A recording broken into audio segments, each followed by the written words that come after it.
You have been made host. Kindly start the class. Uh, yes, sir. Thank you. So, very good evening, dear students. I think you all are very excited, and even me, I'm also excited because today we'll be starting the current affairs class. Yes, we'll be starting the current affairs class और बहुत ही मजेदार होगा क्योंकि हम लोग बहुत सारा नया नया चीज हम लोग जानेंगे. So, yes, Tagum, is my voice audible to you? Yes, ma'am. Okay, I'll be sharing the screen, so kindly let me know, okay?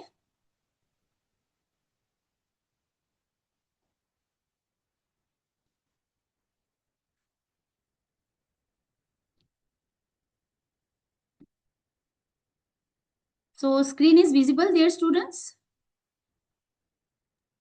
Yes, ma'am. Yes? Visible. Okay, thank you. Thank you. So today we'll be starting the current affairs. Yes, the most weighted topic. I was very excited for this class.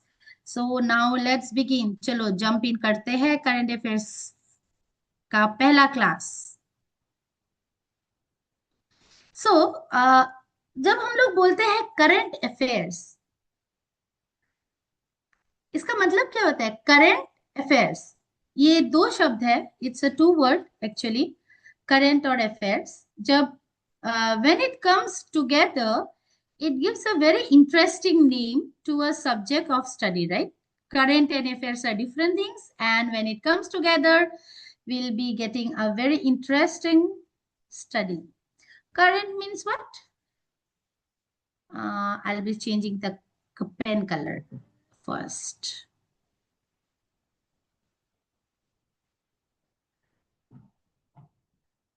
Why not changing? Just a sec.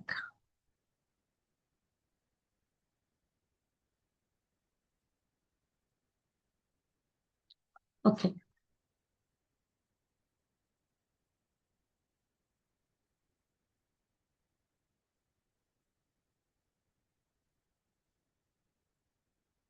तो current मतलब है आपका day to day recent. Today या बोल सकते हैं recent, जो भी घटनाएं हो रही है. अफेयर्स मतलब क्या? जो भी घटनाएं, इवेंट्स या कोई भी issues. Yes, so together we'll study, and one main thing is the importance why we are studying. बहुत सारे घटना होते हैं, पर हम लोग क्यों पढ़ रहे हैं? हम लोग एग्जाम के पर्सपेक्टिव से भी पढ़ रहे हैं और नॉलेज के लिए भी पढ़ रहे हैं, क्योंकि क्या हो रहा है हम लोग को जानना जरूरी है. यस, चलो.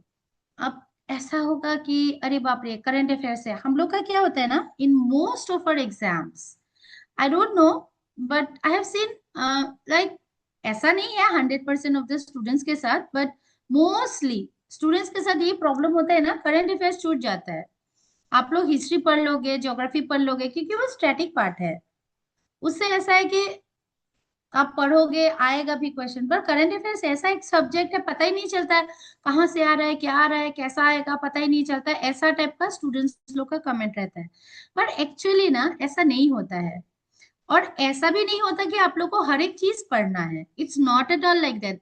देखो, एक महीने में बहुत सारा इवेंट्स होगा या एक दिन में बहुत सारे घटनाएं होंगे. क्या आप लोग को लगता है कि सारे इंपॉर्टेंट है? ऑब्वियसली नहीं है. तो हम लोग को जानना चाहिए कि अगर कोई घटना इंपॉर्टेंट है या नहीं, वो पहले हम लोग डिसाइड कर लेंगे. Secondly, we have to know how the questions can be frame from that topic. Yes, ऐसा तो नहीं है कि राम कौन थे, ऐसा तो क्वेश्चन ऑब्वियसली आएगा नहीं, डायरेक्ट क्वेश्चन तो आएगा नहीं. Whatever things is happening, they will ask in some other way link to that topic. So we will see. Okay, so अब बेटा कंफ्यूज है यहाँ पे, करंट अफेयर्स क्या है, करंट अफेयर्स ऐसे करके सोच रहा है. चलो, करंट अफेयर्स में आपका आता है नेशनल, आता है हमारा इंडिया के अंदर जो हो रहा है हम लोग देखेंगे. इंटरनेशनल आता है हम लोग का इंडिया और बाकी वर्ल्ड में जो जो है. नेशंस, उन लोग के साथ कैसा रिलेशन है, हमारा इकोनॉमी, स्पोर्ट्स में क्या हो रहा है, साइंस एंड टेक में एडवांसमेंट, कौन कौन पर्सन्स मतलब अभी न्यूज में है, कॉन्फ्रेंस क्या हुआ है, या मिसलेनियस बहुत सारे टॉपिक्स है। ठीक है, चलो now let us dive into the topic. अभी आप लोग सोच रहे होंगे कि अभी तो ऐसा है कि मतलब करेंटली हम लोग देख रहे हैं एलपीजी शॉर्टेज, ऑयल का प्राइस हाइक हो रहा है ना, बहुत सारा चीज हम लोग देख रहे हैं। तो हम लोग हर एक चीज मतलब देखेंगे। अगर एक if you take a balance and if you see static and current part, okay, so if you want to clear UPSC cutoff and get 100 plus marks, okay, so current affairs will be the heroic entry, okay. Current affairs ऐसा एक चीज है जो आपको heroic entry मतलब कराएगा, direct 80 number आप static से लाओ, 100 का पार आपको अगर करना है वो करंट अफेयर्स ही करा सकता है। आप स्टैटिक में नहीं जीत पाओगे। Current affairs you have to do, you can not skip this. देखो, स्टैटिक हर कोई पढ़ता है, ऐसा नहीं है कि स्टैटिक लोग छोड़ते हैं।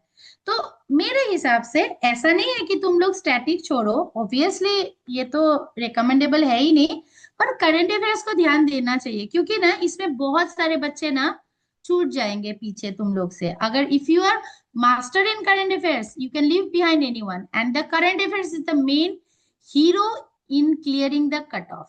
So just remember it. And even in the mains, the current affairs will be playing a very crucial role because you can relate the topic with the current events, right? So it's very important. So अब देखो बेटा, लबासना जाने से पहले UPSC का preparation कर रहे हो, सिविल सर्विसेज का प्रिपरेशन कर रहे हो, स्टेट का, तो ऐसा देखोगे बाल वाल एकदम ऐसे, फिर लबासना जाने के बाद ऐसे हो जाते हैं लोग, सही है। तो हम लोग को यहां से यहां तक जंप मारना है, और ये कौन जंप मारेगा, करंट अफेयर्स, इसको छोड़ना नहीं है।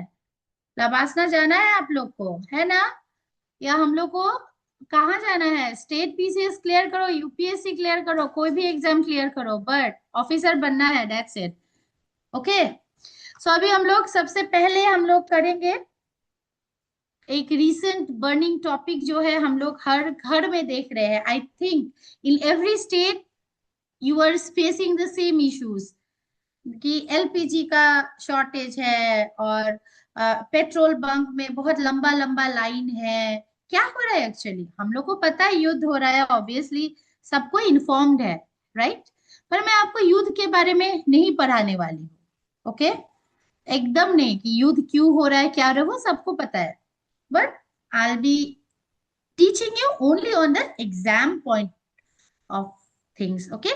अब देखो, India's oil imports are threatened। import मतलब विदेश से हम लोग जो लेते हैं, whatever we are taking from outside country, that is import, और export मतलब इंडिया से बाहर भेज रहे हैं, ठीक है।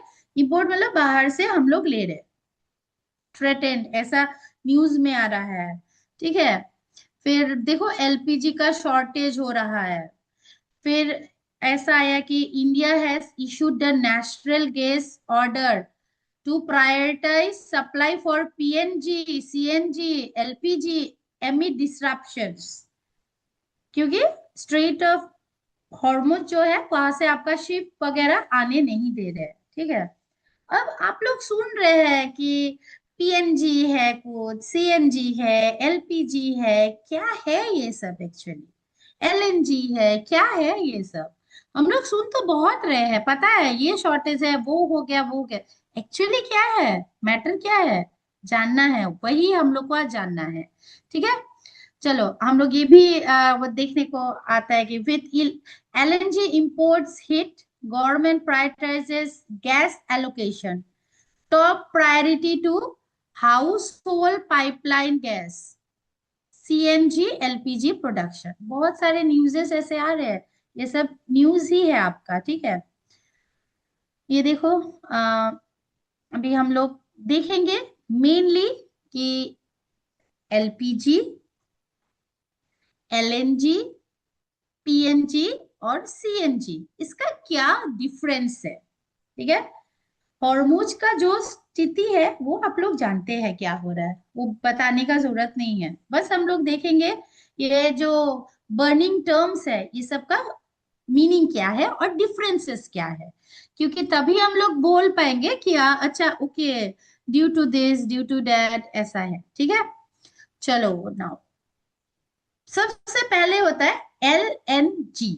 ओके, उससे पहले मैं एक चीज आपको बताना चाहती हूँ। ठीक है, देखो, obviously we know since US Israel Iran war has unfolded, right, बहुत सारे गैसियस फ्यूल्स का मतलब कतार वगैरह से जो सप्लाई आता है वो कट ऑफ हो गया है, एलपीजी आउट ऑफ सप्लाई, ये सब सब कुछ हम लोग देख ही रहे हैं। और ईसीए एक एक्ट भी पास हुआ, मतलब ऐसे रिवोक हुआ था। ठीक है, और प्राइसेस भी बहुत हाइक हुए थे और लिमिटेड ये सब ईसीए एक्ट जो है वो। बट क्वेश्चन है, ये सब जो है एक्चुअली क्या है, ये सब ना गैसियस फ्यूल है। ठीक है, और हम लोग को जानना है कि इंडिया में इसका क्या असर होगा। हम लोग को ये नहीं जानना वहां पे क्या हो रहा है, हम लोग को जानना है ये सब के वजह से ना इंडिया में क्या होगा, हम लोग का कैसे प्रॉब्लम होगा। अब इंडिया में आप लोग पहले ही जानते थे या आप लोग बचपन में देखे होंगे, हम लोग क्या में मतलब हम लोग ऊट जलाते थे, लकड़ी या कोयला ये सब हम लोग करते थे, राइट। पर आजकल हम लोग ऐसा नहीं है, हर घर में गैस है, हम लोग जानते हैं।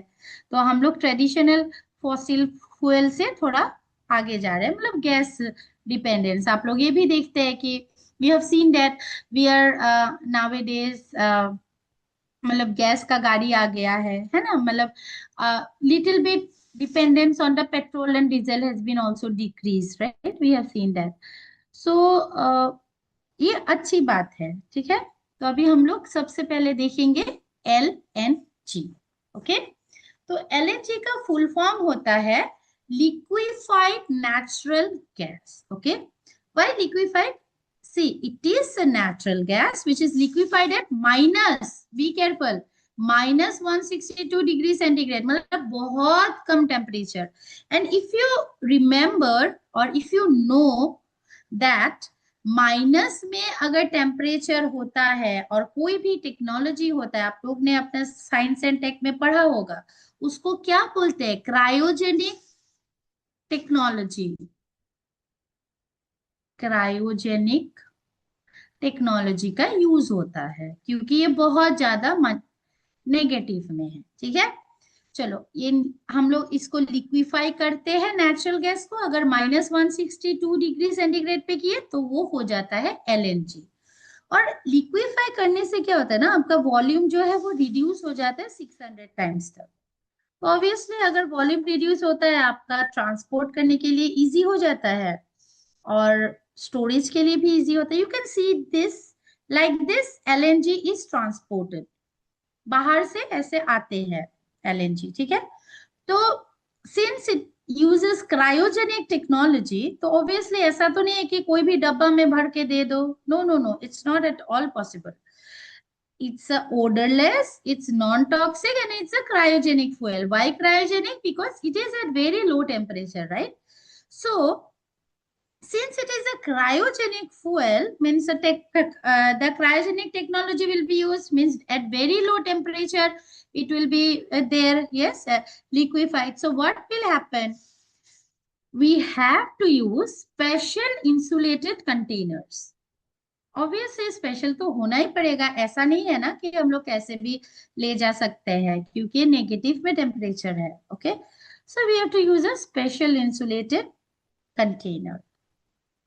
और ये जो है आपका प्रोसेस क्या है, देखते हैं प्रोडक्शन का कैसे हम लोग करते हैं। फर्स्ट नेचुरल गैस, फिर there will be purification, then there will be liquefaction. Liquefaction मतलब जो नेचुरल गैस आपका प्यूरिफाइड हो गया, लिक्विफेक्शन मतलब उसको लो टेम्परेचर में ले जाएंगे, फिर उसको हम लोग ट्रांसपोर्ट करेंगे। ट्रांसपोर्ट मतलब ये देख रहे हैं, ये हम लोग जहाज में मतलब हम लोग ट्रांसपोर्ट कर रहे हैं। ट्रांसपोर्ट के बाद होता है ना रीगैसिफिकेशन। अब रीगैसिफिकेशन जो होता है ना, ये बहुत इंटरेस्टिंग है actually. In regasification, from regasification, we get CNG and PNG. Please remember, from regasification, we get CNG and PNG. मैं आपको बताऊंगी क्या है, ठीक है? ओके, चलो अब देखते हैं यूजेस। देखो ऐसे ये सब इंसुलेटेड कंटेनर्स होता है, ठीक है? ऐसे एलएनजी आता है बाहर से। और एलएनजी का यूजेस क्या होता है? It is used in power generation, fertilizer industry, gas distribution, and it is the source of CNG and PNG. Very, very important source of CNG and PNG. And one thing I want to say, India is 100% import dependent. Just think, 100% import dependent for LNG, मतलब हम लोग नहीं produce करते हैं, हम लोग LNG पे 100% dependent है। अब आप सोचो, इतना सारा सेक्टर्स है, पावर जनरेशन, फर्टिलाइजर इंडस्ट्री, हम लोग को CNG PNG सब कुछ तो LNG से ही होगा ना। और LNG कहाँ से आएगा? बाहर से आएगा ऑब्वियसली। तो क्या होगा? Due to the ongoing war what will happen? all this sector will be affected, all this sector will be hit, right? इसीलिए लोग बोल रहे हैं बहुत शॉर्टेज हो रहा है, क्योंकि मेन तो हम लोग 100% इंपोर्ट डिपेंडेंट है ना, इसीलिए। ठीक है, चलो तब चलते हैं अपना बॉस के तरफ, जो है एलपीजी। सबको पता है, सबके घर में एक ही हाल है, एलपीजी का शॉर्टेज। और जल्दी बुक नहीं हो रहा है, बुक भी हो रहा है तो आ नहीं रही है, बहुत दिक्कत हो रही है, सबको बहुत दिक्कत हो रही है। हमारे यहाँ पे तो हो रही है दिक्कत भाई, आप लोग के वहां पे भी हुआ ही होगा पक्का। तो this is the energy fuel which you see regularly in our house, सबको पता है ये बात, है ना? तो देखो ऐसा न्यूज में आ रहा है, Hormuz disrupts push government to prioritise domestic gas supply. ठीक है, ऐसा न्यूज आ रहा है, बहुत सारा न्यूज आ रहा है। और ये देखो, global oil shortage, migrant workers return home due to LPG crisis, मतलब जो होटल वगैरह में काम करते थे, अब गैस ही नहीं है तो क्या करेंगे, वो लोग वापस आ रहे हैं। ऐसा बहुत न्यूज हमने देखा है, टीवी में भी देखा है, आर्टिकल्स में भी देखा है, ऐसा हुआ है। अब देखते हैं, चलो हमारा बॉस जो है एलपीजी है क्या, एक्चुअली क्या चीज है, तो देखते हैं। LPG it is a mixture of propane and butane. Propane आपका फॉर्मूला है C3H8, ओके, एंड ब्यूटेन का है C4H10, okay. So LPG is a mixture of propane and butane. अब क्या होता है, ये कैसे हम लोग को मिलता है? It is a by product of petroleum refining, refine करने के बाद और नेचुरल गैस को प्रोसेस करने के बाद एलपीजी आपका मिलता है। अब बताओ, हमने यहाँ पे क्या देखा? LNG is the source for CNG and PNG, मतलब LNG से हम लोग CNG और PNG मिल सकता है हम लोग को, ठीक है? पर LPG के बारे में हमने नहीं बताया, तो LPG आपका एक अलग लाइन हो जाएगा, ठीक है? तो रिफाइनिंग और नेचुरल गैस को प्रोसेसिंग अगर करेंगे तो आपको एलपीजी मिलेगा। अब देखो एलपीजी में ना, एलपीजी एयर से हेवी होता है, ठीक है? As LPG is heavier than air, see we know by chemical property that as a property if it is heavier than air what will happen? It will settle near the ground. कोई भी चीज अगर भारी होता है वो नीचे रहेगा ना, so it is heavier than air ना, so क्या होता है कि it settles near the ground, okay. अब होता क्या है, इसीलिए फायर हैजर्ड होते हैं, वो भी भयंकर, ऐसा नहीं है कि छोटा मोटा, and becomes dangerous fire hazard. आप लोग को पता होगा, बहुत सारा न्यूज ऐसे आते हैं कि एकदम फायर हैजर्ड हो गया और उड़ गया, तो मतलब ऐसा उड़ता है ना कि बाप रे बाप, मतलब इट्स लाइक, मतलब कभी किसी के साथ नहीं हो ऐसा, but it's very dangerous. Okay, so obviously storage should be very very proper. Okay, so storage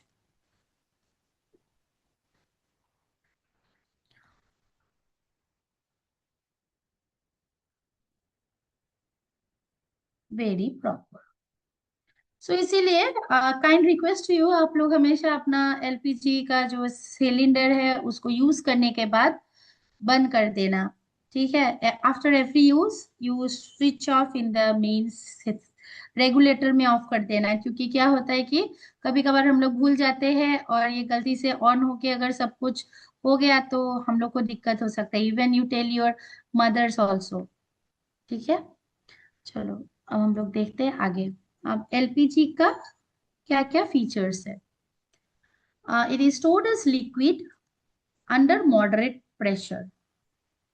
देखो ये सब वर्ड्स को ना की वर्ड्स है. ये सब हम लोग जानते हैं सिलिंडर्स में आता है. एक्चुअली ना जनरली ये ओडरलेस होता है, मतलब कोई स्मेल नहीं होता.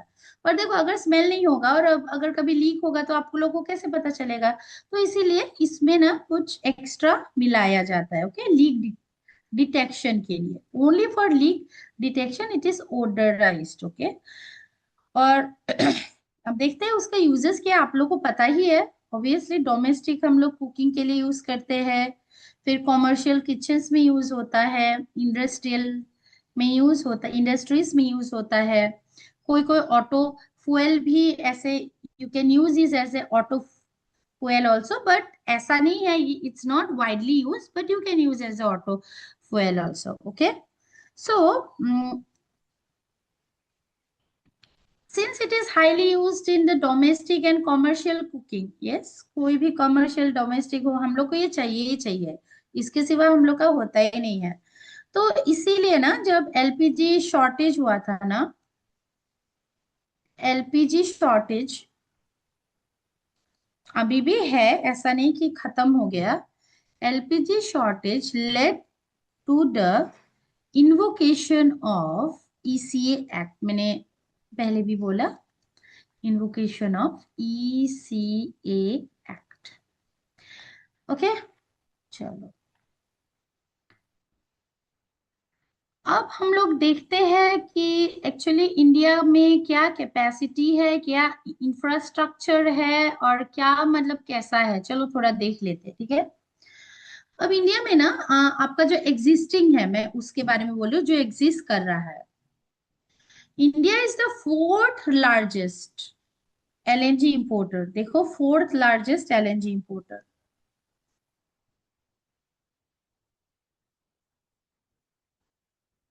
And total capacity is 52.7 metric tons per annum. हमारा जो इंफ्रास्ट्रक्चर है अभी हम लोग जितना स्टोर कर सकते हैं, कितना स्टोर कर सकते हैं वो मैं बता रही हूँ. 52.7 metric tons per annum. Okay, this is a important figure which you can even use in your mains exam. देखो आप यहाँ पे भी देख सकते हो 52.7 metric tons per annum हम लोग स्टोर कर सकते हैं. Is my voice audible, dear students? Are you getting me? Yes, ma'am. Audible. Okay, चलो अब देखो हो रहा है कि शॉर्टेज तो हो रहा है हर चीज का, तो ऑब्वियस सी बात है कि एक्सपैंड करना पड़ेगा, है ना. ऐसा तो नहीं है कि आप बिना एक्सपेंशन का मतलब आपका होगा. तो अभी बाय 2030, अभी नहीं थोड़ा टाइम है अभी, LNG imports capacity is projected to rise 66.7 metric tons per annum. थोड़ा इंक्रीज करने का अभी प्लान कर रहे हैं. क्योंकि देखो ये सब जो है ना अभी हमारे पास ना 8 एलएनजी टर्मिनल से 8. ओके, 8 ही है, 8 ही है. अभी हम लोग सोच रहे हैं कि थ्रू मतलब अभी 10 बनाने का प्लान्स है, मतलब 10 तक ले जाने का प्लान है. प्रॉब्लम ये है ना बहुत ज्यादा कॉस्टली होता है ये सब. ऐसा नहीं है कि दूध भात नहीं है कि कुछ भी करो और बना दो हो गया, ऐसा नहीं है. ठीक है, बहुत कॉस्टली होता है. तो इसीलिए ना इसमें टाइम तो लगेगा प्लस पैसा भी लगेगा. तो इसीलिए ये लोग ना 2030 तक सोचे हैं कि बनाएंगे. अब देखो क्या होता है. भारत है भाई, बता नहीं सकते क्या होगा, भगवान जाने। ठीक है। अब देखो, मैंडेटरी स्टोरेज बूस्ट, आप लोग को क्या लगता है, और बढ़ाना चाहिए कि इतना काफी है? बताइए, बताइए, बताइए।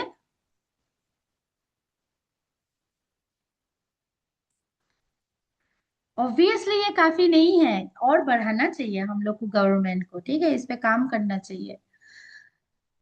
अभी इंडियन गवर्नमेंट ने ना प्लान किया है कि जो भी एलएनजी टर्मिनल्स है, ठीक है, वो 10% मेंटेन 10% एक्स्ट्रा स्टोरेज, क्योंकि सप्लाई या प्राइस का कुछ भी इशू हो सकता है, तो वो लोग प्लान किए हैं, ठीक है, ऐसा नहीं है कि अभी हुआ है। प्लान किए कि 10% एक्स्ट्रा स्टोरेज का कैपेसिटी मतलब होगा टू अप्रूव। ठीक है, अब देखो क्या होता है, लेट्स सी। चलो then let's come to CNG, compress natural gas. ये सब जो है ना, इस बार क्वेश्चन आएगा ही आएगा, I am that sure about this, क्योंकि ऐसा हो ही नहीं सकता कि इस पे क्वेश्चन आए ना। ये नहीं आएगा आपका कि हॉर्मुज में क्या हो रहा है क्या नहीं हो रहा है, ये सब नहीं आएगा, पर ऐसा ही क्वेश्चन आएगा, आप देखना, आई कैन बेट यू ऐसा ही क्वेश्चन आएगा। एनीवेज, अब देखो सीएनजी, सीएनजी हमने क्या देखा था, एलएनजी से आता है, देखो देखो, यहाँ पे देखो, मैंने ऑलरेडी लिखा है, क्या हुआ यार, हाँ, एलएनजी से आपका सीएनजी और पीएनजी आता है, अभी हम लोग देखेंगे। सीएनजी होता है कंप्रेस नेचुरल गैस, ओके। सो ये ना मेनली मीथेन होता है, हाई प्रेशर में स्टोर करते हैं इसको। एलपीजी कौन सा, कितना प्रेशर में था, मॉडरेट प्रेशर में था, देखो, मॉडरेट प्रेशर, इसीलिए मैं बोली ये सब कीवर्ड्स है। और सीएनजी आपका हाई प्रेशर में है, ठीक है। और ये जो बार जो बोलते हैं ना, बार मतलब वो वाला बार नहीं, ये प्रेशर का यूनिट है, ठीक है। और इसका ये भी कलरलेस होता है और ऑर्डरलेस होता है, पर आर्टिफिशियली ऐड किया जाता है। अभी ये ना लाइटर देन एयर है, हम लोग एलपीजी में देखे थे, it is heavier than air, yes. So if it is lighter than air, so क्या होता है कि इट डिस्पर्सेस क्विकली,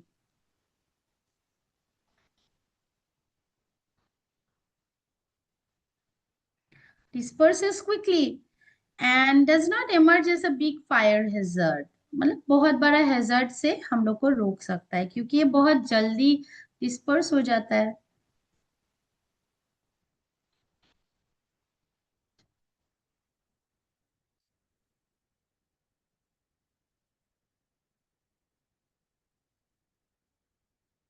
ठीक है, it is stored in cylindrical tanks, okay, and you can see here. आजकल अगर आप लोग गुवाहाटी में हैं और कोई कोई जगह में भी ये सब बस है, हर जगह में तो असम में नहीं है, और बाकी स्टेट्स में है या नहीं मुझे आइडिया नहीं है इसके बारे में, पर आई थिंक होगा ही हर जगह पे, पर कितना है वो डिपेंड करेगा, ठीक है। ऐसा जो ये सब गाड़ी आप लोग देख रहे हैं ना, बसेस ऑटोस, ये सब ना रन करती है इसी पे, सीएनजी पे ही रन करती है ये सब, ये सीएनजी ऑटो है, सीएनजी बस है, ठीक है। अब देखो, इसका जो ट्रांसपोर्ट फ्यूल में यूज करते हैं, कार हो, बस हो, ऑटोस हो, या इंडस्ट्री में इसका यूज होता है, ठीक है। तो ये एक ना very, it is actually very cleaner, you can से कंपैरेटिवली क्लीनर है ना, कंपैरेटिवली क्लीनर फ्यूल है, क्लीनर फ्यूल,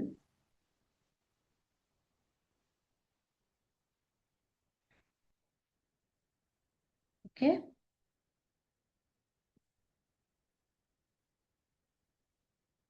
अब देखते हैं पीएनजी, पीएनजी भी हमने कहाँ से आते हैं देखा है, एलएनजी से ही आते हैं, ठीक है।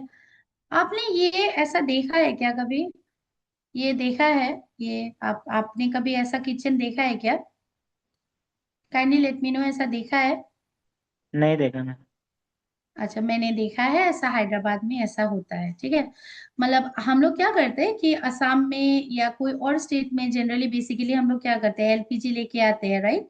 और फिर हम लोग कनेक्ट करते हैं, फिर हम लोग कुकिंग मतलब करते हैं। तो ये पीएनजी जो है ना, ये पाइप्ड नेचुरल गैस है। बहुत सारे स्टेट्स में है ये, पर असम में आई डोंट नो अभी है कि नहीं, पर मैंने भी असम में अभी तक देखा नहीं है ये चीज। अगर होगा भी तो I don't know about it. तो ये है natural gas. It is supplied directly in gaseous form, directly gaseous form में आता है। एंड ये पाइपलाइन से आता है, ठीक है, पाइपलाइन से आता है और डायरेक्टली होम में आएगा। होम में हो, इंडस्ट्री में हो, कमर्शियल एस्टेब्लिशमेंट जैसे होटल्स या हॉस्पिटल्स, कहीं भी डायरेक्ट पाइप से आएगा। देखो ऐसा डायरेक्ट पाइप से आ रहा है, डायरेक्ट पाइप से आएगा। ऐसा आपका कुछ होगा ऐसा वो जहाँ पे ऑन ऑफ कर सकते हैं, ठीक है। मतलब ऐसा नहीं है कि आपका जब जरूरत है आप मतलब तभी आप इसको यूज कर सकते हो, ठीक है। मतलब आपको बाहर जाना नहीं पड़ेगा कि सिलेंडर लाओ फिर उसको फिट करो, ऐसा कुछ नहीं है। परमानेंट टाइप का थोड़ा है, ठीक है, और कंटिन्यूअस आपका रहेगा।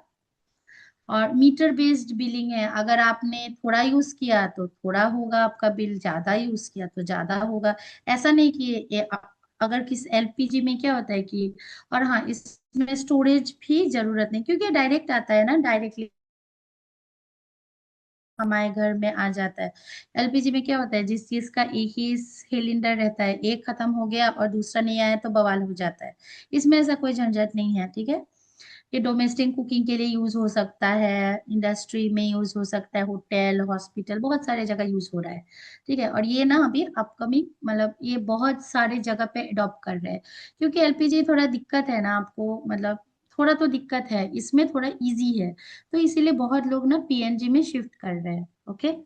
और आई थिंक कुछ दिन पहले, yes if I remember, if I am not wrong, कुछ दिन पहले कुछ पीएनजी का मतलब कनेक्शन दे रहे थे बहुत कम दाम में, ऐसा न्यूज में आया था कि पीएनजी का कनेक्शन दे रहे हैं बहुत कम दाम में, मैंने मतलब न्यूज में देखा था।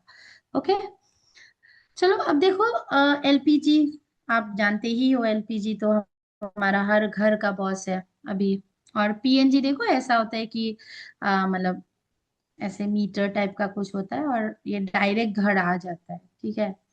सीएनजी तो हमको पता है कि बसेस कार्स ऑटो ये सब में होता है, और ये स्टेशन जाके आपको फिल करना पड़ेगा। और एलएनजी तो बेटा बॉस है भाई, 100% इम्पोर्ट बाहर से ही होता है, ठीक है। और ऐसे स्पेशलाइज कंटेनर्स में आता है, क्योंकि इसमें क्या होता है कि ये क्रायोजेनिक है। तो टेम्परेचर कितना था, -सेंटीग्रेड था, उसमें इसको वॉल्यूम रिड्यूस करते हैं फिर भेजते हैं इसको, ठीक है। चलो तो ये हो गया अभी जो न्यूज में आ रहा है, एलएनजी सीएनजी पीएनजी एलपीजी उसका बेसिक, ठीक है। इतना ही जानना काफी है। अब देखते हैं, देखो पीएनजी और सीएनजी का बहुत सारा नेटवर्क्स है, बहुत सारा कनेक्शंस है, ठीक है। यहाँ पे थोड़ा दिया हुआ है, आंकड़ा दिया हुआ है, ये ऐसे इतना जरूरी नहीं है, बस जस्ट टू नो कितना क्या है। You can just have a look at this. और मतलब एलएनजी जो सप्लाई हमारा 100% बाहर से आता है ना, वो कितना कितना परसेंटेज, कौन कौन सा इंडस्ट्रीज और रिफाइनरीज कितना परसेंटेज कहाँ पे जाता है, वो भी आप यहाँ पे देख सकते हैं। You can just have a view on this. देखो ऐसे ऐसे ऐसे न्यूज में ऐसे आया था ना, ऐसे खड़े थे लोग अपना अपना लेके, नहीं भर रहे हैं, पूरा दिन भर खड़े हैं। बाप रे, I think may be you have also, मतलब आप लोग में भी किसी ने ऐसा फेस किया ही होगा, क्या? यस मैम, क्या है? तो ये जो टेबल है ना बेटा, इसमें आपका ना हर एक चीज अभी हम लोग ने जो भी पढ़ा है उसका समरी है, अभी जितना पढ़ा है। देखो एक बार हम लोग रिवाइज कर लेते हैं। एल एलएनजी में क्या था, लिक्विड था, क्रायोजेनिक था, ठीक है। और फिर एलपीजी में क्या था, लिक्विड था, मॉडरेट प्रेशर था। सीएनजी देखो कॉम्प्रेस्ड होता है, गैस होता है, ऑब्वियसली नाम ही है आपका, सी सी मतलब कॉम्प्रेस्ड है। पीएनजी मतलब पाइपलाइन, वो पाइप से जो किचन में आता है, ठीक है। एलएनजी बेसिकली मीथेन होता है, ये प्रोपेन ब्यूटेन होता है, मैंने फॉर्मूला भी आपका लिख दिया। ये भी सीएनजी पीएनजी भी ये मीथेन होता है। और स्टोरेज हम लोग क्या करते हैं, ये स्पेशल इंसुलेटेड टैंक्स होता है ना, क्योंकि ये माइनस में है, क्रायोजेनिक फ्यूल है। एलपीजी आपको पता ही है, सीएनजी हाई प्रेशर सिलेंडर्स में करते हैं, और ये तो डायरेक्ट पाइपलाइन से आएगा। ठीक है, अब देखो यूज क्या क्या है, हम लोग सब ये सब देखे हैं, जस्ट आप you just have a glimpse on all this things. Okay, अब देखो आपका जो इंफ्रास्ट्रक्चर है, मैंने बोला हमने ये भी देखा है ना कि मतलब कहाँ पे मतलब by 2030 our India is planning to boost the like all the infrastructure, है ना, मतलब और ज्यादा मतलब स्टोरेज कैपेसिटी बनाने का प्लान कर रहे हैं। तो यहाँ पे देखे, आप देखो इंफ्रास्ट्रक्चर हाई, मतलब बहुत ज्यादा, मैंने बोला पैसा चाहिए, इंफ्रास्ट्रक्चर और हाईफाई चाहिए, तो वही इसका मीनिंग है। ठीक है, तो आप देख सकते हैं यहाँ पे। और देखो ये जो है ना हाई, ये क्यों पता है आपको, पाइप मतलब बिठाना पड़ेगा ना, ऐसा तो नहीं है कि डायरेक्ट आएगा, पाइप बिठाना पड़ेगा। और ऐसा भी नहीं कि प्लास्टिक का पाइप लगा दिया, obviously that should be specialise. So इसमें भी इसीलिए हाई मतलब देख रहे हैं। पर ये ना बहुत कन्वीनियंट है, बहुत कन्वीनियंट है, मैंने देखा है। तो आप देखना इन द नियर फ्यूचर में भी लोग पीएनजी के तरफ ही जाएंगे, मुझे जितना लगता है, क्योंकि ये बहुत कन्वीनियंट है, मतलब झंझट एकदम नहीं है इसमें। ठीक है, चलो अब देखते हैं कि क्या ये भी हम लोग देख चुके हैं, फिर भी अब देखो ऐसा नहीं है कि हमारा इंडिया में डोमेस्टिक गैस का सप्लाई है ही नहीं, ऐसा नहीं है कि इंडिया का जीरो है। बट ये हेवीली इंपोर्ट्स पे भी डिपेंड करता है, ये हम लोग ऑलरेडी देख चुके हैं। एलएनजी पे आपका 100%, एलपीजी का क्या क्या है, क्योंकि बहुत सारा डिमांड है, हम लोग ही इतने ज्यादा है, क्या कर सकते हैं। अभी तो ऐसा है कि हमारा पॉपुलेशन इतना बढ़ गया है कि चाइना को भी कब तक क्रॉस कर चुकी है, तो वी कांट डू एनीथिंग। सो अगर थोड़ा भी ये जो डिस्ट्रप्शंस हो रहे हैं, वॉर हो रहा है, उससे हमारा सप्लाई और प्राइसेस पे हेवीली इम्पेक्ट हुआ है, और आगे और भी होगा। ठीक है, ऐसा नहीं है कि नहीं होगा, आगे और भी होगा। भले आपका कोई भी गवर्नमेंट बोले नहीं होगा नहीं होगा, पर आपको खुद भी पता है और ये सबको पता है कि होगा तो जरूर। तो एलएनजी में देखो, अरे एक सेकेंड, हाँ एलएनजी में देखो डोमेस्टिक प्रोडक्शन तो होता ही नहीं है ना, 100% इम्पोर्ट हम लोग करते हैं, ये हमने देखा है, 100% इम्पोर्ट करते हैं, यहाँ हम लोग का नहीं होता है। एलपीजी अप्रोक्सीमेटली 55 to 60% हम लोग मतलब खुद प्रोड्यूस करते हैं, और इम्पोर्ट भी हम लोग मतलब करते हैं, ऐसा नहीं कि हम लोग नहीं करते, पर ये 100% करते हैं एलएनजी। पर एलपीजी हम लोग 40 to 45% ही इम्पोर्ट करते हैं। ठीक है, अब देखो एलएनजी से तो आपका सीएनजी और पीएनजी डेराइव्ड ही होगा, है ना, तो डोमेस्टिक प्रोडक्शन में क्या होगा, डेराइव्ड होगा, ऑब्वियसली जो एलएनजी आएगा मैं उसी से सीएनजी पीएनजी बनाऊंगी ना, तो इसीलिए यहाँ पे डेराइव लिखा है। और इम्पोर्ट इसीलिए यहाँ पे देखो इनडायरेक्ट करके लिखा है, कि मैं डायरेक्ट तो सीएनजी पीएनजी खरीद नहीं रही हूँ, इनडायरेक्ट वे में ही हम लोग ले रहे हैं, क्योंकि वहां से बनाएंगे। Right, just a minute.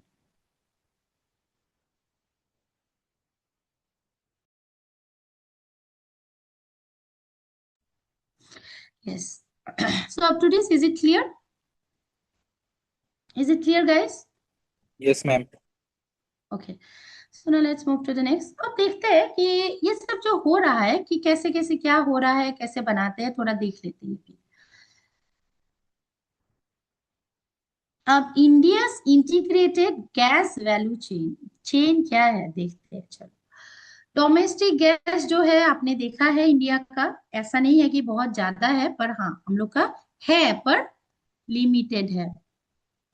और एलएनजी तो आप जानते ही है, हम लोग 100% इम्पोर्ट करते हैं। ठीक है, अब जब ये आ जाता है, जब अभी हमारे पास आ गया है दोनों चीज, उसके बाद क्या होता है पता है, रीगैसिफिकेशन होता है। पहला स्लाइड में बोले थे, रीगैसिफिकेशन से क्या मिलता है, सीएनजी और पीएनजी मिलता है, याद है। जो एलएनजी है ना, उसको गैस में कन्वर्ट करते हैं। क्यों गैस में कन्वर्ट करते हैं, एलएनजी क्या है, देखो LNG जो आता है वो लिक्विड में है, वो तो गैस में है ही नहीं। और जो PNG और CNG है वो क्या है, वो तो गैस में है। तो आपको तो उसको चेंज करना पड़ेगा ना। तो इसीलिए उसको रीगैसिफाई करते हैं, मतलब LNG को हम लोग गैस में फॉर्म करेंगे। ठीक है। अब क्या करेंगे, उसको नेशनल गैस ग्रिड में भेजेंगे या पाइपलाइन में भेजेंगे। ऑब्वियसली आप ऐसा तो नहीं कि गैस को ऐसे ही भेज दोगे पाइपलाइन के थ्रू। ये बन जाएगा, हमको क्या मिला, CNG PNG। ये जो गैस है ना एक्चुअली CNG और PNG ही है।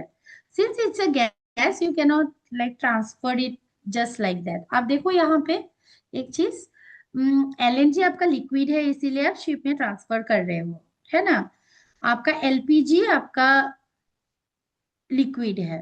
तो आपने देखा है सिलेंडर में दे रहे हैं, ये जो गैस है ना ये कंप्रेस्ड है, बहुत ज्यादा कंप्रेस होता है। तो ये स्पेशल एक, इसका भी एक स्पेशल टैंक ही होता है, ऐसा नहीं कि कोई भी टैंक में इसको डाल सकते हो। ठीक है।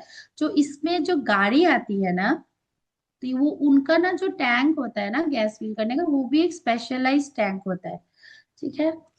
चलो, तो उसके बाद ये है कि CNG PNG आपका हो गया, मिल गया, LNG भी आ गया, CNG PNG भी हो गया। अब बचता है बेटा LPG का।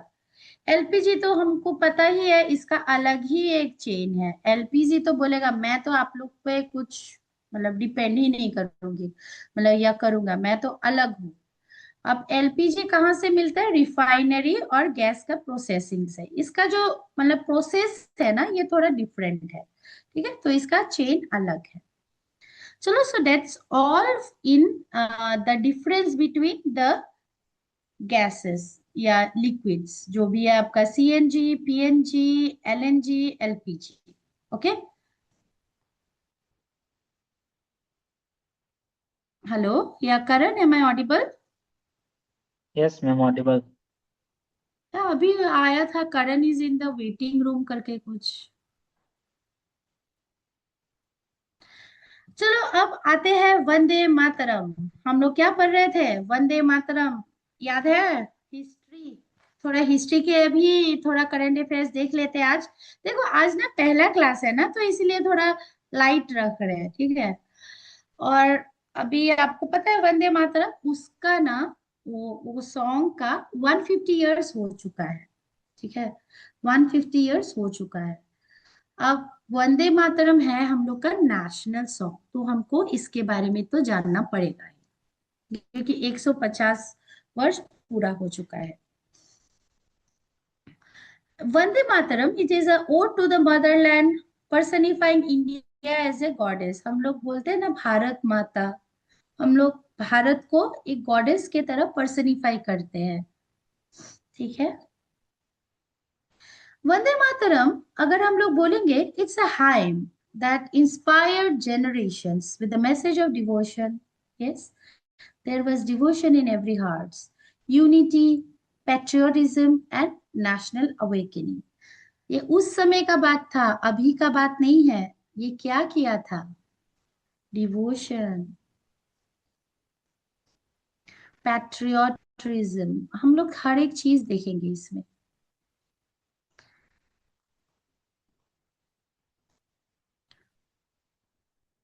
National awakening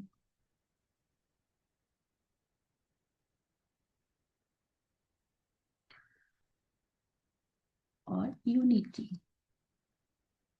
okay. It was compose by Bankim Chandra Chatterjee. और आप लोग चैटर्जी के जगह पे बहुत सारा जगह पे देखोगे चट्टोपाध्याय, दोनों सेम ही है, चैटर्जी चट्टोपाध्याय। ओके। से 150 वर्ष हुआ है, वो भी हमारा नेशनल सॉन्ग का। So I feel this is important. Okay. So it was first publish in the literary journal Banga Darshan. Okay. And later it was incorporate, ये पहली बार पब्लिश हुआ था 1875 में, और बाद में पब्लिश हुआ था 1882 में। ओके। सो ये होता क्या है कि पहले 75 में आपका एक बंगा दर्शन नाम का लिटरली जर्नल था, कोई भी जर्नल था, तो पहली बार वंदे मातरम ना वहां पे पब्लिश हुआ था। बी वेरी वेरी स्पेसिफिक, सुनो, पहली बार पब्लिश हुआ था बंगा दर्शन में, और बाद में हुआ था बंकिम चंद्र चैटर्जी का जो नॉवेल है आनंद मठ करके, उसमें पब्लिश हुआ था। B very very careful in this. इसमें ना लोग कंफ्यूज होते हैं, लोग आनंद मठ ज्यादा जानते हैं और लोग ना आनंद मठ ही टिक कर देते हैं, ठीक है? तो ऐसा नहीं है, आप लोग क्वेश्चन के हिसाब से आंसर करना होगा।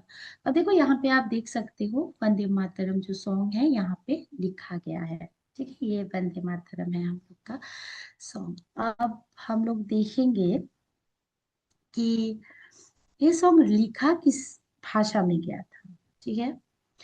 The song was written in, मैं यहाँ पे लिख रही हूँ song language.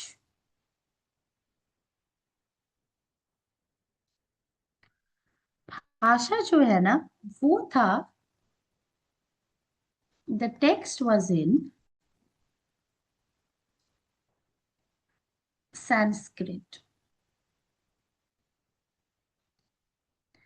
Referred to Sanskritise Bengali. अब ये क्या होता है, मैं वो बोलूंगी, referred to Sanskritised Bengali.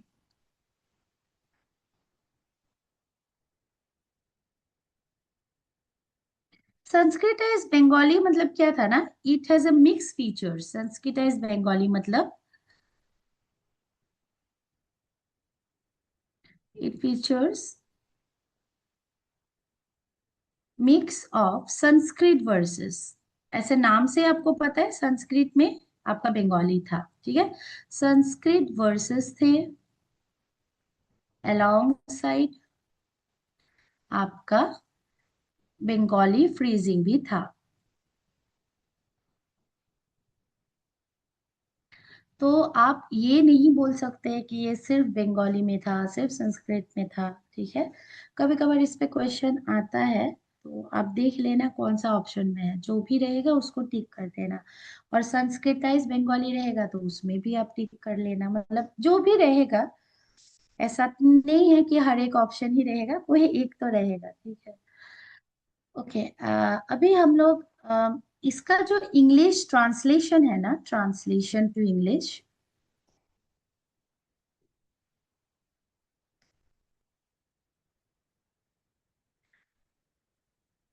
it was done by Shri Aurobindo. Important है, ठीक है? अब आप लोग का ये आप देखे हैं नॉवेल आनंद मठ में, बाद में ना ये बंकिम चंद्र चैटर्जी का ये बहुत एक लैंडमार्क नॉवेल है, ठीक है? आनंद मठ। अब हम थोड़ा आनंद मठ के बारे में आपको बताएंगे।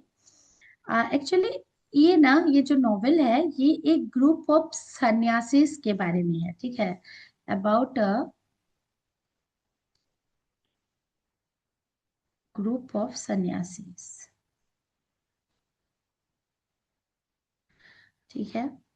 और उनको उस वो जो बुक में है उनको सांतनास बोलते थे, और they dedicated their lives to the motherland. मतलब बहुत एक ग्रुप थे जिसको सांतनास बोलते थे, वो सन्यासियों का ग्रुप था।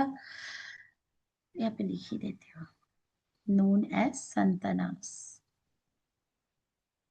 Okay, they dedicated their life to the motherland. Okay, they respected India as mother goddess, and Vande Mataram became their hymn of devotion.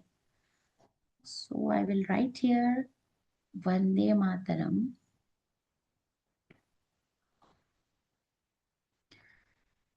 became their hymn of devotion. जो मातृभूमि से जो प्रेम था वो वंदे मातरम गा के वो लोग शो कर रहे थे, ठीक है? अब उन वो जो ट्यून है, वंदे मातरम का जो ट्यून है, ठीक है, वो कंपोज किए थे Yadunath Bhattacharya. So please don't get confused. लिखे थे Bankim Chandra Chatterjee, it was written और you can say it was composed by Bankim Chandra Chatterjee और चट्टोपाध्याय। ओके, पहला बार ये आया था बंगदर्शन में, बाद में आनंद मठ में आया था, बाद में आया था। ठीक है, पहला हमेशा बांग्ला बंगदर्शन ही है।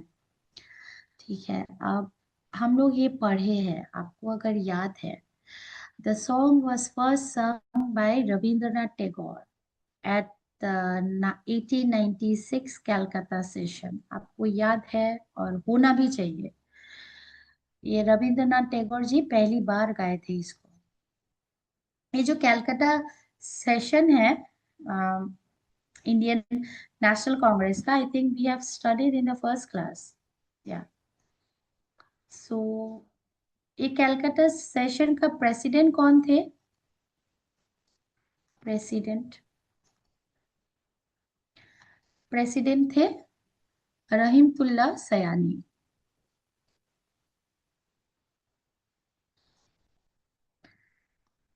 एम सयानी। क्योंकि मैंने आप लोग को बोला था कि ऐसा था कि वो हो नहीं सकता है कि वो जगह से आदमी नहीं रह सकता है ना। अगर कोलकाता से है तो ऐसा नहीं हो सकता कि कोलकाता का कोई लोकल आदमी खड़ा होगा या जो मेजोरिटी है वो खड़ा होगा। ठीक है, ऐसा नहीं हो सकता है।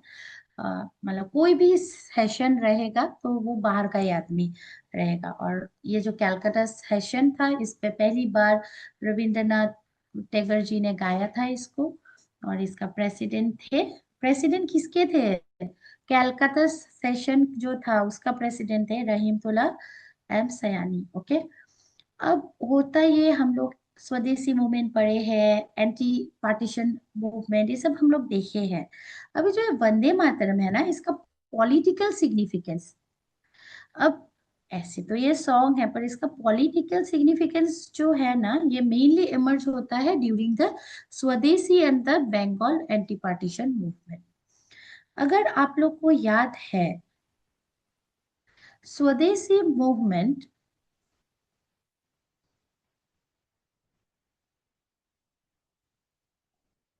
ठीक है, it was the outcome of which Congress session?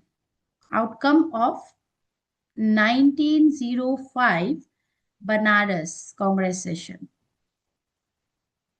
हमने पढ़ा है सब कुछ, आप लोग ने रिवाइज नहीं किया, बहुत गलत बात है ये।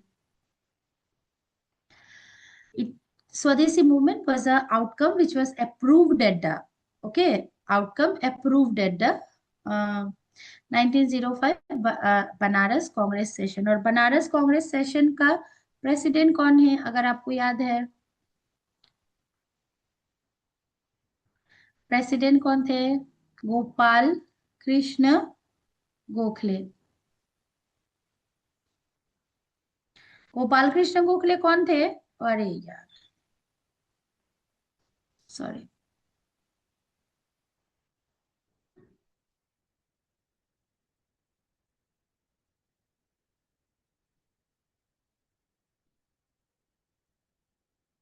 सो Gopal Krishna Gokhale, G K Gokhale, he was the political guru of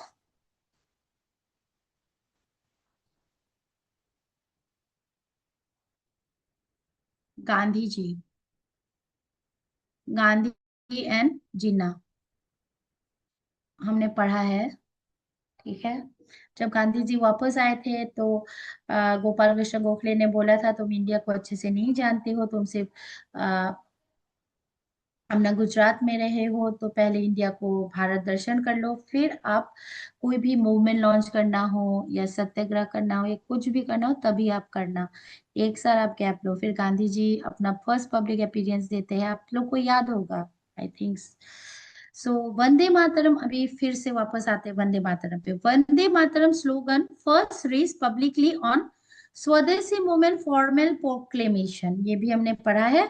7 August 1905 Calcutta town hall के सामने बहुत सारा फॉरेन गुड्स को जलाया गया था।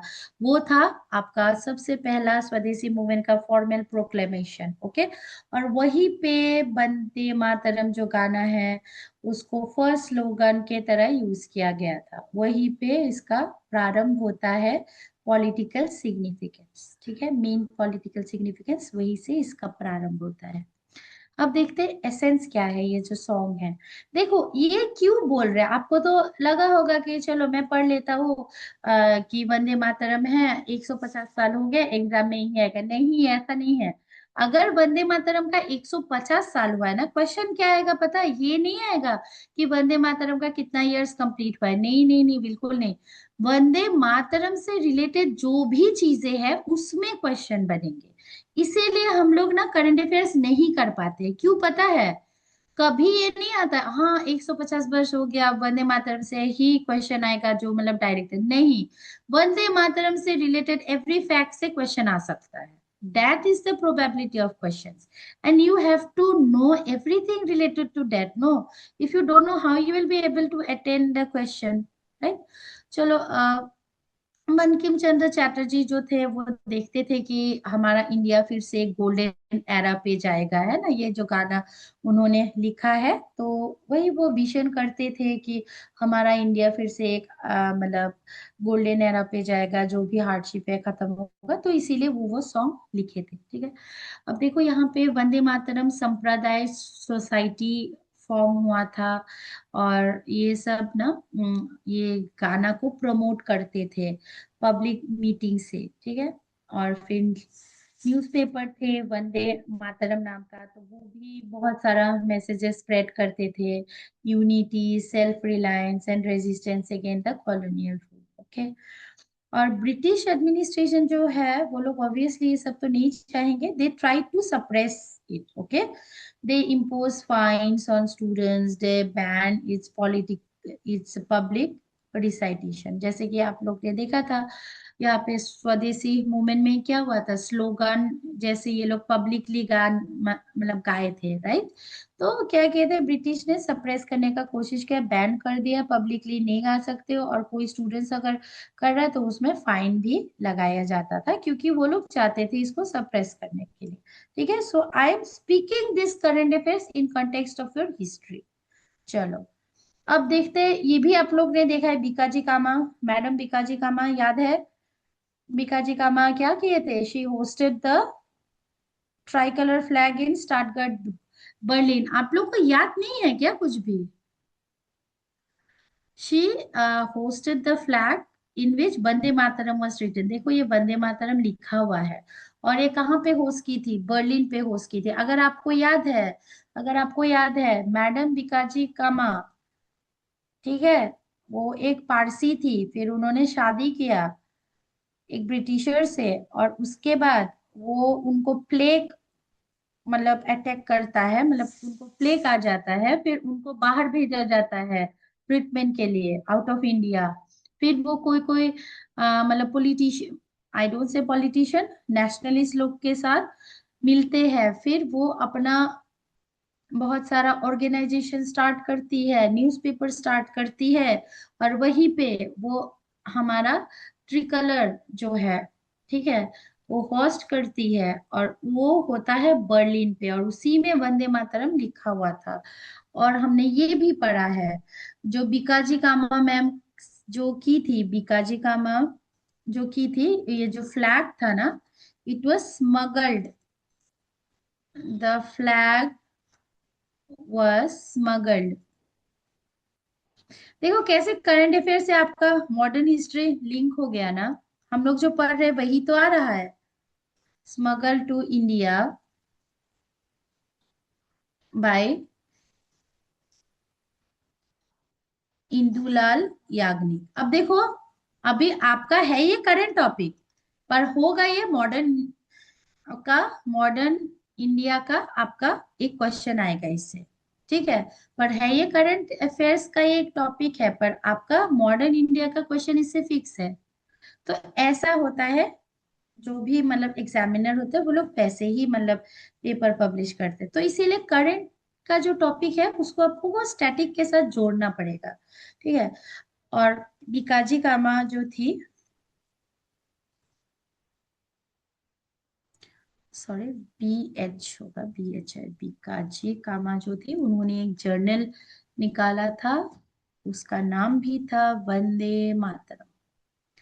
तो सोचो, ऐसा नहीं है कि सिर्फ ये इंडिया तक ही सीमित थी, ये बाहर तक भी चला गया था, बियॉन्ड इंडिया, है ना। और अब होता है कि 1937 Indian National Congress selected the first two stanzas. जो पहले का जो दो स्टैंजा है ना, एक्चुअली वंदे मातरम में 6 स्टैंजास है, ठीक है, पर से पहला दो जो स्टैंजा है वही नेशनल सॉन्ग है। Very very very important. अब रीजन है क्यों ऐसा, कि इससे पहला दो ही क्यों, बाकी सारा क्यों नहीं, मतलब कोई तो रीजन होगा ना, ऐसा तो नहीं कि कुछ भी। जो पहला दो स्टेंजा है ना, वो मदर इंडिया जो हम है, हम लोग हमारे इंडिया को एज ए गॉडेसेस के तरफ पर्सनिफाई करते हैं, राइट। हम लोग मदर इंडिया बोलते हैं। तो मदर इंडिया का जो प्रेज करता है, जो पहला का जो दो स्टेंजा है ना, मदर इंडिया को प्रेज करता है इन अ पैट्रियोटिक और डिवोशनल, मतलब भारत माता के बारे में उसमें बोला जाता है। और जो लेटर के स्टैंजर्स है ना, जैसे कि आपका 6 स्टैंजर्स में पहला दो तो आपका नेशनल सॉन्ग हो गया, बाकी का जो 4 स्टैंजर्स है लेटर स्टैंजर्स, उसमें ना बहुत सारे हिंदू गॉडेसेस का नाम आता है, जैसे दुर्गा माँ, लक्ष्मी माँ। और मतलब इससे ना एक रिलीजियस इमेजरी का मतलब एक हो जाता है कि ये मतलब पेट्रियोटिज्म में नहीं रहता, एक रिलीजियस वे में चला जाता है। तो इसीलिए ये लोग सिर्फ पहला मतलब दो स्टैंजर्स जो थे उसी को नेशनल सॉन्ग घोषित कर दिया, ठीक है। और ये भी है कि नेशनल लीडर्स कभी चाहते ही नहीं थे ना कि कोई एक रिलीजन के फेवर में हो, है ना, क्योंकि ये सही भी नहीं है कि national symbol should not seem to favour any one religion. ऐसा तो नहीं हो सकता ना, कोई भी एक रिलीजन को वो करे, ठीक है। तो आफ्टर इंडिपेंडेंस, ये एक इम्पॉर्टेंट है, after independence on 24 January 1950 the constituent assembly formally adopted. देखो पहले वो लोग सिलेक्ट किए थे, देखो बहुत इंपॉर्टेंट है, देखो 1937 में जस्ट सिलेक्ट किए थे कि चलो हम करेंगे, पर 24 जनवरी 1950 इंडिपेंडेंस के बाद का बात है ये, फॉर्मली अडॉप्ट किए थे। पहला जो दो स्टैंजर्स थे ना, उसको फॉर्मली अडॉप्ट किए थे नेशनल सॉन्ग के रूप में, ठीक है। चलो अब हम लोग देखते हैं एक इसी से रिलेटेड कैसा क्वेश्चन आ सकता है। आप लोग देखो इसको एक बार, पढ़ो क्वेश्चन को पढ़ो। वंदे मातरम से रिलेटेड है, ठीक है। चलो अब देखते हैं कि how many of the above statements are correct. चलो, Vande Mataram was composed in Sanskrit, क्या ये सही है? बंकिम चंद्र चट्टोपाध्याय, मैं बोली थी ना चैटर्जी चट्टोपाध्याय दोनों मतलब सेम ही है। आप लोग मतलब वो क्वेश्चन में कुछ भी रहेगा सेम होगा, तो ये ठीक है ना? यस और नो? यस मैम, ठीक है। Yes.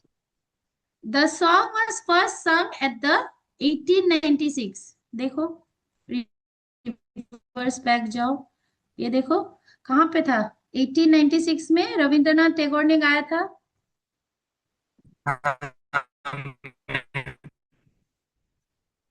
तो ये भी सही है, by Tagore. Vande Mataram was officially adopted on 15th August 1947। No, no ma'am, ये गलत है। 1950, कब था? 24, बताओ। 24 जनवरी January. 1950। यस, अभी हमने देखा, देखो 24 जनवरी 1950, 24 जनवरी 1950 अभी जस्ट देखा है। अब देखो only the first two stanzas have been officially adopted, yes ये भी करेक्ट है। तो क्वेश्चन क्या है, हाउ मेनी आर करेक्ट, कितना करेक्ट है? 3 करेक्ट है ना, तो यस मैम, आंसर क्या होगा? C only. होगा, only 3। Yes, only 3 are correct. सो आज का करंट अफेयर्स का क्लास हम लोग आई थिंक टाइम भी हो गया, यहीं पे एंड करेंगे। नेक्स्ट हम लोग और देखेंगे और बहुत सारा एक्साइटिंग चीज हम लोग देखेंगे, ठीक है। देखो प्लीज आप लोग करंट अफेयर्स का क्लास एटलीस्ट अटेंड करो, क्योंकि पता है ना, अगर करंट अफेयर्स का, अब देखो मैंने वंदे मातरम को आपका मॉडर्न हिस्ट्री से ज्वाइन कर दिया, तो आपको अभी पता चला ना कि ये जो हम लोग टॉपिक पढ़े थे वो कांग्रेस का कितना इंपॉर्टेंट था, है ना। तो अगर आप लोग नहीं अटेंड करोगे पता कैसे चलेगा? क्योंकि देखो, हर एक चीज आप पढ़ोगे तो याद तो नहीं रहेगा। तो हम लोग करंट अफेयर्स से स्टैटिक पार्ट को रिलेट करेंगे, ठीक है? चलो then, have a beautiful time. Okay, मैं ये शेयर कर दूंगी ग्रुप में। और हम लोग का कल क्लास है, आप लोग को मैंने शेयर कर दिया है, कल हम लोग का क्लास है। ओके, कल हम लोग का है मॉडर्न हिस्ट्री। फिर परसों हम लोग का अगेन मतलब करंट अफेयर्स होगा। तो ऐसे हम लोग कंटिन्यू करते रहेंगे, क्योंकि मतलब कोर्स कंप्लीट भी तो करना है, एग्जाम के पहले है, राइट? सो प्लीज, आप लोग का cooperation is highly accepted. Okay, चलो then, bye bye, take care. Thank you ma'am.